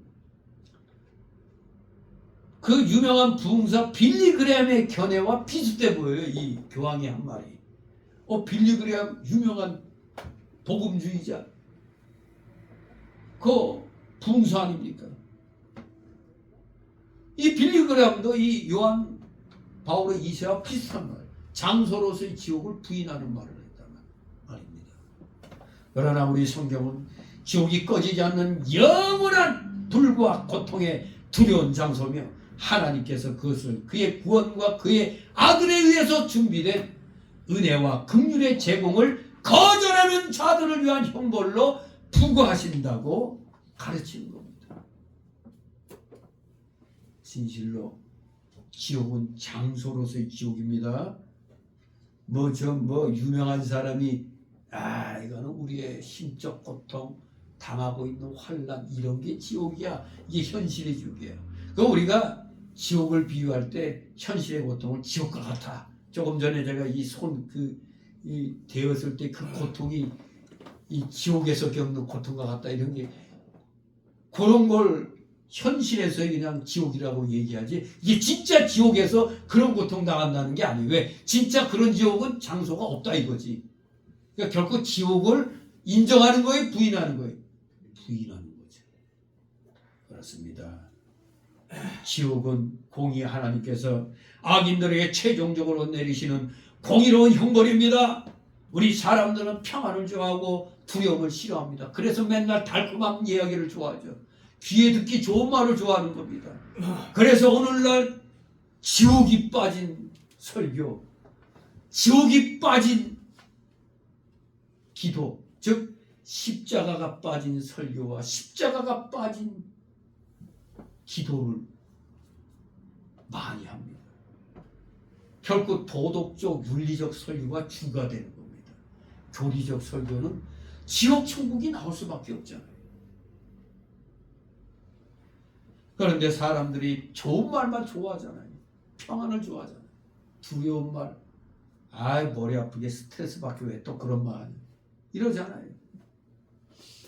그러나 두려움이 사람을 회개시킨다면 그 두려움은 유익한 겁니다. 인간 사회에서 대표적인 두려움은 사형제도입니다. 사형제도는 하나님이 세우신 겁니다.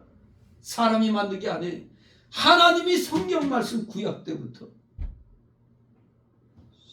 살인죄는 사형에 해당한다고, 사형시키라고 하나님이 말씀하신 겁니다. 그래서 사형제도가 있음으로 해갖고 사람을 갖다 죽이면 나도 사형당하는구나 하고 두려움을 떨게 되잖아요. 근데 이 사형제도가 없어지니까 어떻게 되죠? 내 너까지 그 죽이거나 그냥 감옥에서 그냥 살란다, 이런 말 쉽게 하잖아요. 대한민국에 사형제도는 있어도 실질적으로 사형을 시키는 그게 김대중 때부터 없어졌어요. 사형을 실질적으로는 시키지 않기 때문에 사형제도가 폐지된 나라와 같다는 얘기를 하고 있습니다. 사형제도는 부활돼야 돼요. 그래야 두려움으로 죄를 안 짓게 되는 겁니다. 살인죄를 안 짓게 되는 거예요. 그래서 두려움이 사람을 회개시킨다면 그 두려움은 유익한 거가 되는 겁니다. 지옥에 대한 두려움이 바로 그런 겁니다. 그것들은 죄인들을 회개시키는 정당한 방법이며 따라서 그들에게 유익합니다. 지금 유튜브에 이제 그런 얘기가 많이 떠돌고 있는데, 임사체험, 한번 임사체험을 한번 치고 한번 들어가 보세요. 실제 어느 대형교회 목사도 그렇고 어떤 전도사도 그렇고 누구도 그냥 잠시 죽었다가 지옥 구경을 하고 왔다고. 그래서 이게 물론 그 결과는 지옥이 진짜 있다, 지옥을 두려워하라는 뜻에서는 좋은 간증이 될 텐데 진짜 죽으면은 오고 갈 수가 없거든요. 그러니까 임사체험, 거의 죽은 것 같이 이렇게 이제 됐다는 그런 얘기인데, 성경에서는 오고 갈 수가 없는 것이라고 말을 하고 있는 겁니다. 우리가 꿈을 꾸더라도 그런 꿈을 꿀 수도 있죠. 꿈이니까. 아무튼 두려움이 생긴다면 죄인들을 회개시키는 좋은 방법이라 할 수 있어요. 그러니까 유익이 되니까 임사체험을 또 이렇게 얘기하는 것도 어떤 때는 괜찮겠다. 왜? 지옥에 대한 두려움을 느끼게 하니까 그런 면에서는 유익하다고 볼 수 있습니다. 아무튼 악인들에 대한 하나님의 공의의 형벌의 장소인 이 지옥은 하나님 아들 우리 주 예수님께서 분명히 말씀하셨고 하나님의 말씀이 성경책에 분명하게 증거되어 있는 확실한 사실입니다. 그래서 모든 죄인들은 이 사실로 인해 두려워해야 하고 하나님의 미워하시는 모든 종류의 악을 버려야 되는 겁니다. 지옥은 분명히 실제로 존재하는 장소입니다. 아멘. 이게 믿어지지 않으면 그 사람 구원받았다는 건 퀘스천 마크가 붙어야 돼. 하나님 말씀이 그대로 다 믿어져야지. 좀 유명한 부흥사가 얘기했다고, 교황이 얘기했다고, 지옥은 없어, 이런 말하면 안 되는 겁니다. 6절 있습니다. 참새 다섯이 아사리온 둘에 팔리는 것이 아니냐. 그러나 하나님 앞에는 그 하나라도 잊어버리시는 바 되지 아니하는도다. 아멘. 아사리온은 은전인, 은으로 만든 동전인 데나리온의 16분의 1 값이라고 합니다. 16분의 1. 1데나리온은 노동자의 하루 품삯이라고 그랬죠. 16분의 1밖에 안 나가는 동전의 싼 명칭인데, 그런데 이 참새 한 마리의 값은 이 5분의 또 16분의 1 데나리온의 또 5분의 1 아사리온밖에 안 되는 거예요. 5분의 1 아사리온 정도밖에 안 되는 작은 값이다 이겁니다. 그러나 하나님께서는 그 작은 가치밖에 없는 참새 한 마리도 잊어버리지 않으십니다. 이처럼 하나님께서는 지극히 작은 피조물에 대해서도 관심을 가지고 계십니다. 근데 우리 인간들도 이 본능적으로는 이 하나님이 지극히 작은 피조물에 대해서 관심 갖는 것을 본능적으로 인정하고 있는 것 같아요. 왜 그러냐면은 여러분 모기 눈알 먹어요 안 먹어요? 아 모기 눈알 안 먹어요? 이게 고급 요리인데 왜 그러냐면 하늘을 날아다니는 짐승 중에 박쥐라는 동물이 젖먹이 짐승으로 유일하죠. 예, 젖먹이 짐승으로 박쥐가 유일한데 현재 지구상에 서식하는 박쥐의 종류가 900여 종이라고 합니다. 900여 종. 그 중에는 피를 빨아먹는 흡혈 박쥐도 있는데 대부분의 박쥐는 모기나 나방 같은 해충들을 잡아먹고 산다고 그래요. 모기나 나방 같은 해충들. 그러니까 좋은 거죠, 박쥐. 예? 하룻밤 사이에 자신의 몸무게의 절반가량의 무게만큼의 해충을 잡아먹기 때문에 박쥐가 있는 곳에 모기가 없다고 그래요. 여름에 우리 각자 박쥐 하나씩 키워야 돼요. 박쥐 있는 곳에 모기가 없다. 우리나라의 경우는 박쥐 한 마리가 하룻밤 사이에 잡아먹는 모기의 숫자가 3,000에서 5,000 마리 정도 된다고 해요. 우리 빨리 박쥐 키워야 되겠는데 3,000마리에서 5,000 마리 정도 먹는데요. 제가 많이 얘기했죠. 중국 광동성. 거기에 바로 모기 눈알 요리가 있어요. 모기 눈알 요리. 아 이거 어떻게 잡아갖고 눈알 뽑을까? 방법이 있습니다. 모기를 잡아먹은 박쥐가 배설을 하면 모기 몸뚱이는 소화가 돼서 없어지지만 모기 눈알은 배설물에 섞여가지고 배설된대요. 야 그걸 골라가지고 이것을 모아다가 요리를 만드는데 값이 쌀까요? 비쌀까요? 싸요? 비싸요. 무지 비쌉니다. 그리고 맛도 일품이래요. 오, 맛까지 좋으면 이건 뭐 금상첨화죠. 최고급 요리래요. 광동성에서도 이렇게 박쥐는 쓸모가 있고 모기 눈알도 쓸모가 있다 이겁니다. 이게 하나님의 섭리인 겁니다. 아, 이런 미천한 것까지도 하나님이 우리 인간들이 또 그걸 그렇게 가려내가지고 쓰게 만드는 겁니다. 우리 음식으로 또 섭취까지 하게 만드는 거예요. 정말로 이걸 보면 이 지구상에 존재하는 모든 것들 하나님 뜻 가운데 다 존재한다는 걸 알 수가 있습니다. 또 잡혀 죽임을 당하기도 하는데 그냥 죽음으로 끝나느냐? 이렇게 배설물에 섞여서 나와서 사람의 먹이도 된다는 이 놀라운 사실. 정말 하나님의 그 놀라운 섭리를 우리는 또 이 저기서는 참새 한 마리 가지고 이제 또 우리가 또 조그만 것도 귀하게 쓰임받는구나.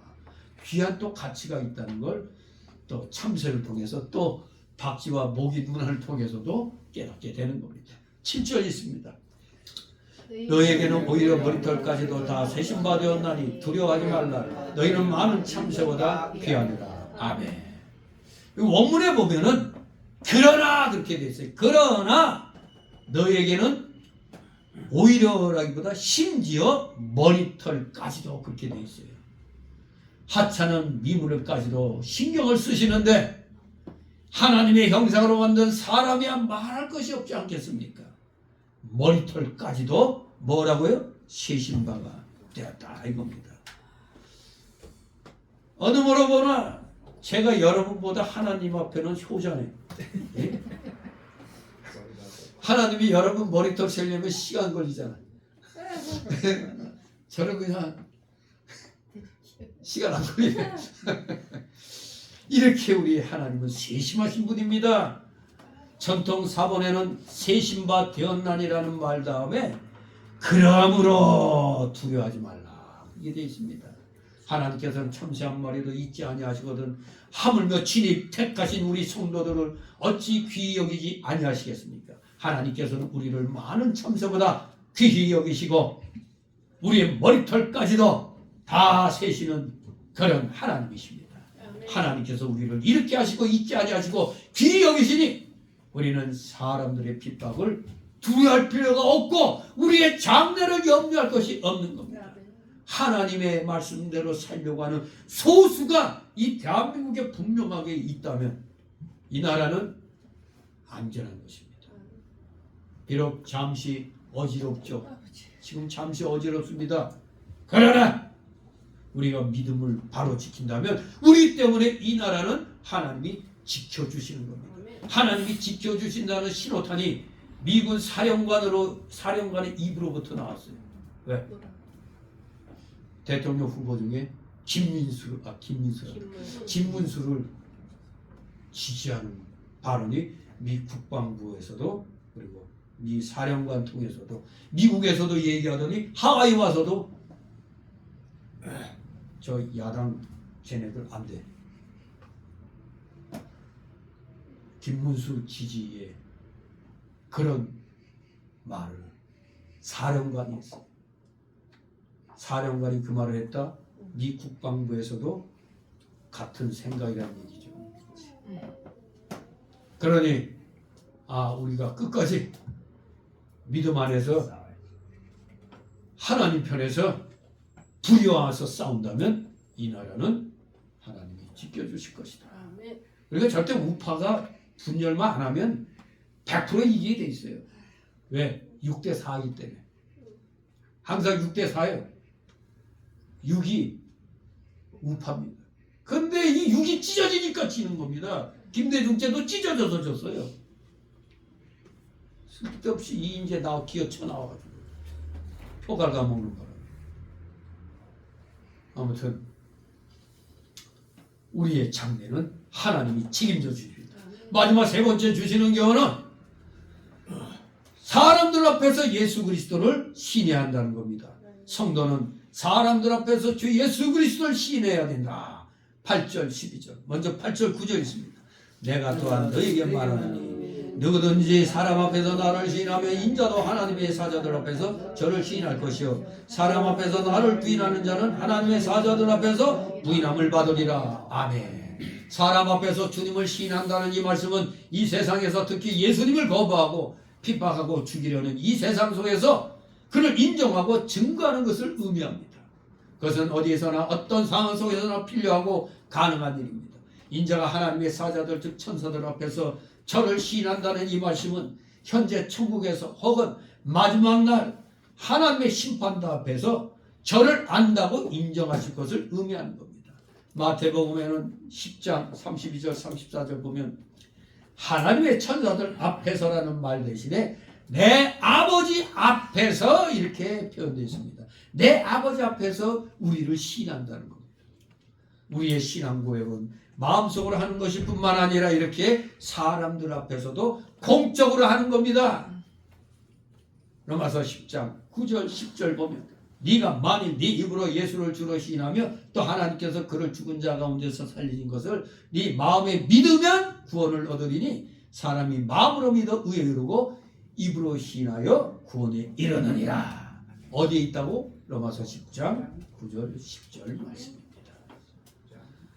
우리가 사도신경으로 신앙 고백하죠. 공적으로 하잖아요. 다 공적으로. 성경 66권을 엑기스화시킨 게 사도신경이라고도 할 수가 있습니다. 하나님께서는 우리가 우리의 신앙을 사람들 앞에서 입으로 고백하고 간증을 원하십니다. 그러니까 여러분들 밖에서 식사할 때도 사람들이 아무리 많아도 내가 식사할 때는 항상 잠깐 기도하고 먹는 이 자세가 사람들 앞에서 나 예수님 믿습니다. 그 선언하는 겁니다. 그런데 오늘날 뭐 부끄러워서 안 한다며 애들 학교에서도 안 한다며 철저히 시켜야 됩니다. 10절 있습니다. 누구든지 말로 인자를 거역하면 사하심을 받으려니와 성령을 모독하는 자는 사하심을 받지 못하리라. 아멘. 이 말로 인자를 거역한다는 말씀은 그냥 단순하게 예수님을 사람의 아들, 즉 한 인간으로 알고 거역한다는 뜻이죠. 그러니까 예수는 그냥 사람인데 뭐 이렇게 거역하는 건 사심을 받는다는 거예요. 모르니까. 예수님의 신성은 그의 인성에 가려져 있어서 사람들이 그것을 잘 알아채지 못합니다. 그래서 사람들은 그저 단순히 네가 내가 같은 한 인간인데 왜 그래? 너 목수 아들 아니야? 이런 식으로 한 인간으로 알고 그냥 거역했다면은 그 사람은 사심을 얻을 수 있어요. 왜? 언젠간 예수님 믿고 구원받게 되니까. 그러나 예수님의 신성의 영광이 때때로 드러나고 그의 하신 일이 명백하게 성령으로 된 것임이 드러났을 때 그럼에도 불구하고 그 성령의 역사를 거역하는 건 성령을 모독하는 죄, 즉 이것은 용서받을 수 없는 죄가 되는 겁니다. 저 이단들은 용서받을 수 없는 죄, 저 공산주의자들 용서받을 수 없는 죄입니다. 분명히 드러난 걸 거절하잖아요. 하나님의 분명한 손길을 보고도 그 손길을 대항하는 자들이나 하나님의 말씀임을 알고도 그 말씀을 대적하는 자들은 매우 완악한 자들이며 가망이 없는 자들입니다. 가망이 없는 자들. 그들은 필경 하나님이 버려두신 자들, 즉 세 글자로 뭐라고요? 불택자. 성은 불씨고 이름은 택자. 이름 부를 땐 좋은데 성까지 부르니까 아이고 불택자네. 예. 같이 11절 12절. 사랑하는 너희를 회당과 정사 잡으니와 권세 있는 이 앞에 끌고 가거든 어떻게 무엇으로 대답하며 무엇으로 말할 것을 염려치 말라. 마땅히 할 말을 성령이 곧 그때 너희에게 가르치시리라 하시니라. 아멘. 그렇습니다. 초대교회는 예수님 믿는 일 때문에 핍박을 받았던 시대였습니다. 그래서 마치 우리나라 역사에서 일제시대와 공산치하 때와 같았습니다. 믿는 이들은 유대교 회당들에서도 신문과 핍박을 받고 세상 권세자들 앞에서도 그러할 것이었습니다. 주님께서는 그 일을 예견하시면서 그러나 그들이 어떻게 하고 무엇을 변명할지 또는 무엇을 말할지에 대해서는 염려하지 말라고 하십니다. 왜냐하면 성령께서 그때 마땅히 할 말을 그들에게 가르쳐 주실 것이기 때문이라고 했습니다.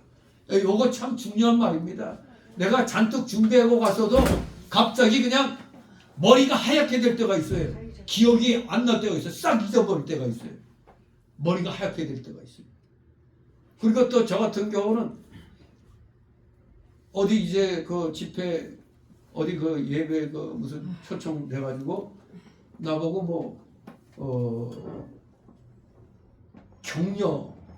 격려를 갖다 격려사를 하라고 맡겨놨는데 그날 가니까 권면으로 바뀌어 있어. 격려사로 준비하고 있다가 권면하려니까 당황되잖아 이거. 그런데도 차분히 또 뒤에 앉아갖고 바로 그냥 성경 피고 합당 말씀 주십시오 했더니 또 거기에 맞는 권면의 메시지를 내게 되더라고요.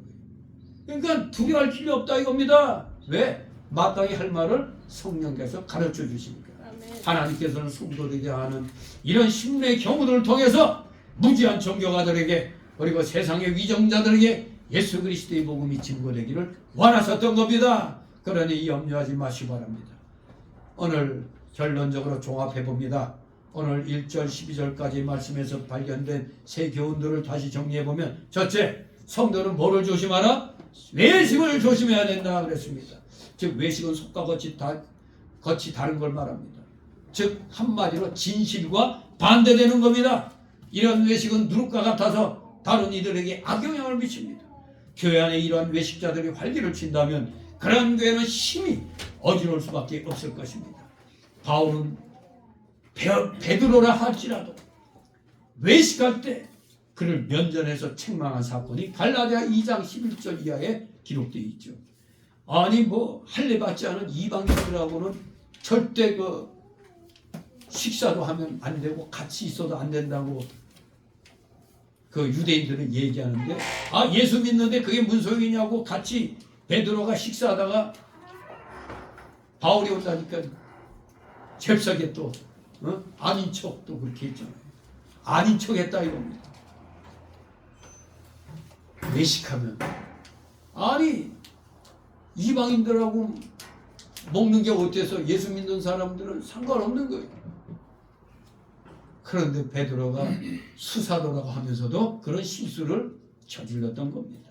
그러니 바울 사도가 그냥 그 자리에서 네가 수사도면 수사도답게 해야지 말이야 하면서 그냥 면전에서 책망했습니다. 우리는 우리 자신이 외식하지 말고 또 외식하는 자를 보면 충고하고 권면해야 할 것입니다. 우리는 항상 진실을 말하고 진실하게 행동해야 됩니다. 두 번째 주시는 교훈은 뭐라고요? 성도는 사람들을 두려워하지 말고 오직 누구만을 두려워하라? 하나님만을 두려워해야 한다 했습니다. 사람은 사람의 몸만 죽일 수 있을 뿐이지 우리 하나님은 사람의 영혼을 지옥에까지 던지실 수 있는 분이십니다. 우리는 사람들을 두려워할 때 시험에 빠집니다. 잠언서 29장 25절 보면 사람을 두려워하면 올무에 걸리게 되거니와 여호와를 의지하는 자는 안전하리라 이 말씀이 있습니다. 우리는 사람들을 두려워할 때 외식하게 되고 또 심지어 변절자도 되는 겁니다. 기회주의자 이렇게 되는 거죠. 그러므로 우리는 사람들을 두려워하지 말고 오직 하나님만을 두려워야 됩니다. 그 대표적인 사람들이 구약에 나오는 다니엘과 다니엘의 세 친구들의 믿음이었습니다. 바로 그것이 순교를 각오했던 성도들의 믿음이었습니다. 세 번째 어떤 교훈을 주셨습니까? 우리 성도는 사람들 앞에서 누구를 시인해야 된다? 주 예수 그리스도를 시인하라 이겁니다. 네. 이것은 주 예수님께 대한 우리 신앙의 공적인 고백이며 간증이 되는 겁니다. 이러한 공적인 고백의 시작이 바로 세례 의식 때 시작이 되는 겁니다. 여러 사람 앞에서 선언하잖아요. 또 작은 것이지만 식사 기도하는 것, 길 갈 때 성경책 들고 다니는 것, 전철에서나 직장에서 성경책 읽는 것, 이것도 다 자그마한 공적인 신앙 고백의 모습입니다. 부끄러워하면 안 됩니다. 우리가 사람들 앞에서 주를 시인할 때 주님께서도 하나님 앞에서 우리를 시인하실 것이지만 만약에 우리가 사람들 앞에서 부끄러워서 주를 부인하면 주님께서도 하나님 앞에서 우리를 부인하실 거라 말씀하셨습니다. 그러므로 우리는 사람들 앞에서 주 예수 그리스도를 시인하는 어떠한 상황에서도 주님을 시인하는 내 주님이시다, 주 예수 그리스도다 시인하는 담대한 절대적인 신앙으로 하나님만을 두려워하는 진정한 참된 신앙인 되시기를 주님의 이름으로 축원합니다. 아멘. 기도합니다. 거룩하신 하나님 아버지, 은혜를 감사드립니다. 우리 모두 어떠한 상황에서도 두려워하지 말고 오직 하나님만을 온전히 증거해 나가는 진정한 믿음의 자녀들 다 되게 하여 주시옵소서. 감사드리며 예수 그리스도의 이름으로 기도드리옵나이다. 아멘.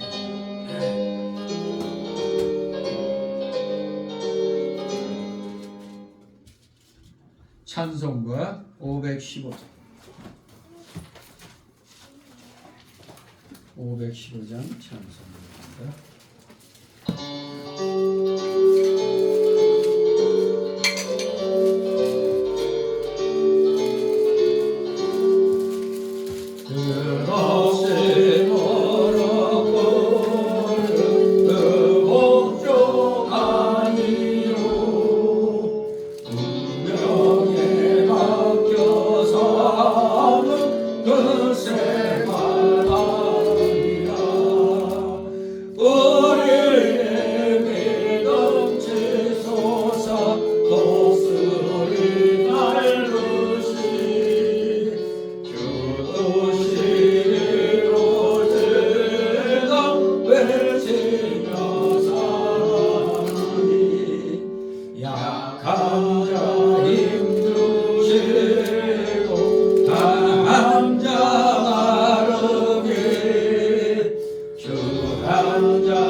드려진 예물을 놓고 하나님 앞에 봉헌 기도드립니다. 사랑과 은혜가 풍성하신 거룩하신 하나님 아버지, 오늘 귀한 주일을 맞이하여 하나님 앞에 경배드리러 나올 때 이 세상의 일들이 너무 힘들고 어렵다 할지라도 그래도 하나님께서 내게 허락하여 주신 각자의 그 경제생활 영역에서 맺은 귀한 열매들을 오늘도 변함없는 충성심으로 주일 예물로 구별케 하시고 또 10의 1조로 구별케 하여 주시고 또 각종 명목의 감사 예물들, 차량 예물, 또 건축 예물, 목회자를 위한 예물, 또 이렇게 총회 예물로 이렇게 드린 손길들 한 사람 한 사람 아버지 기억하여 주시옵소서. 진실로 그들의 이 드린 귀한 손길들이 하나님의 영광이 드러나는데 온전하게 쓰임받기를 소망합니다. 이 드린 손길들 위에 하늘의 신령한 복과 땅의 기름진 복이 오병이의 이적의 역사처럼 그 생업과 하는 그 가정 위에 임하게 하옵소서. 혹시라도 물질로 고통당하는 우리 성도들 있습니까? 속히 그 어려움을 믿음으로 이겨내게 하여 주심으로 마침내 하나님께 인정받아 하늘 창고 열쇠를 받아 주의 영광을 위하여 물질을 마음껏 사용할 수 있는 진정한 믿음의 실력자, 말씀의 실력자, 물질의 실력자들 다 되게 하여 주시옵소서. 드려진 예물 몸된 교회를 위해서 잘 사용될 수 있도록 늘 은혜로 충만케 하여 주시옵소서. 감사드리며 예수 그리스도 이름으로 기도드리옵나이다. 아멘.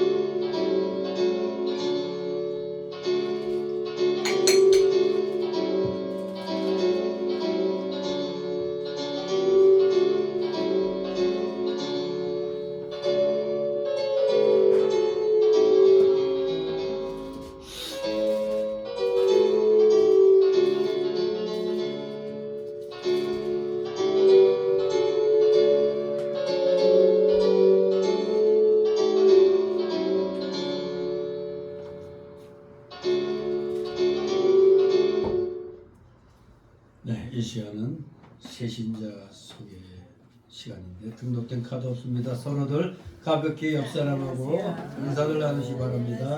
네, 반갑습니다. 네, 보이지 않는 얼굴들 있죠. 아무튼 지금 몸들이 아프신 분들이 생겨나죠. 이 세월의 흐름은 어쩔 수가 없습니다. 위하여 기도해 주시기 바랍니다. 광고 말씀.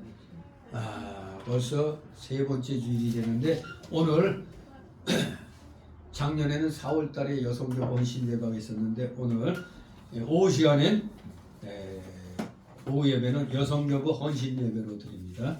다 참여해 주시기 바랍니다. 그리고 우리가 대한민국의 명운이 달린 6월 3일 대통령 선거 이거 장난이 아닙니다.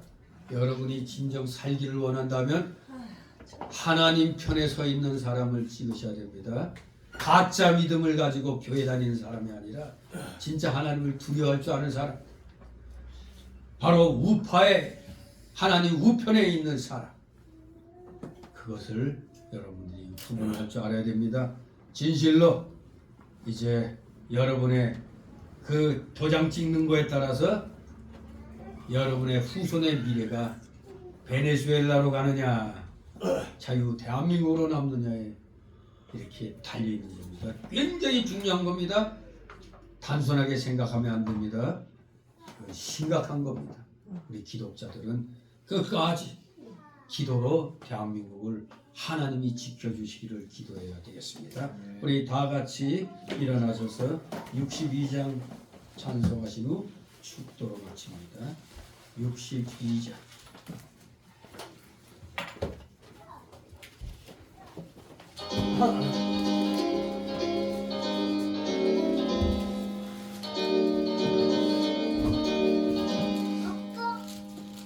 주 이름으로 우리들이 헤어질 때이요 함께 하시라 평안케 하소서. 아멘.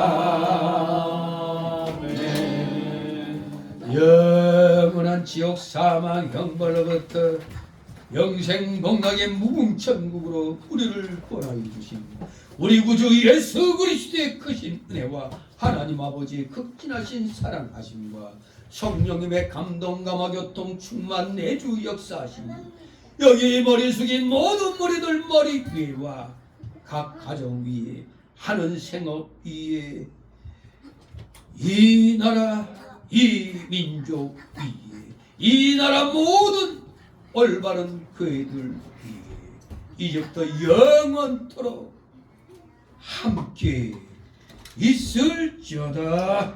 아멘. 주님.